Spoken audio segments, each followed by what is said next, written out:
Back with another video. इस video में मैं आपके साथ शेयर करने वाली हूँ कि रेशियोज का क्या मतलब होता है क्लास 12 से रेशियोज चैप्टर का, जो कि हमारा है चैप्टर नंबर 4 अकाउंटिंग रेशियोज के नाम से।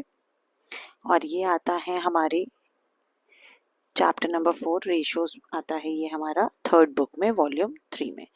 तो आइए समझते हैं कि अकाउंटिंग रेशियोज का मतलब क्या होता है। मीनिंग से स्टार्ट करेंगे। अगर मैं मीनिंग की बात करूँ तो सबसे पहले मैं रेशियो की बात करूँगी।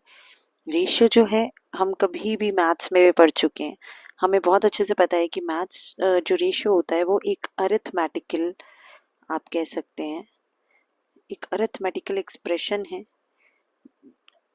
which shows the relationship of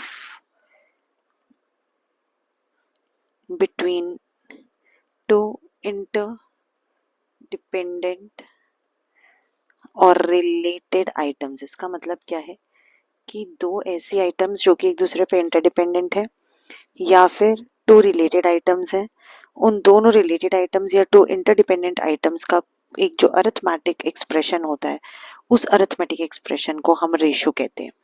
आपने देखा होगा हम कभी भी रेशो की बात करते हैं तो रेशो की एक प्योर फॉर्म होती है जिसे हम प्योर रेशो कहते हैं, which is always in this form is two. इसे हम रेशो का प्योर फॉर्म कहते हैं इज टू का साइन लगाना, क्योंकि ये इंडिकेट करता है कि एक्चुअली टू इंटरडिपेंडेंट या टू रिलेटेड आइटम्स का ये रिलेशनशिप है। ये किसी ना किसी तरीके से दोनों चीजें एक दूसरे के साथ रिलेटेड हैं और इन दोनों का जो ये इंटरडिपेंडेंस है, इनका रिलेशनशिप हम इस तरीके से एक्सप्रेस कर रहे हैं, इस अरिथमेटिक एक्सप्रेशन की हेल्प से हम एक्सप्रेस कर रहे हैं। रेशो, अकाउंटिंग रेशो का एक बहुत इंपॉर्टेंट रेलेवेंस है हमारे फाइनेंशियल किसी भी कंपनी में।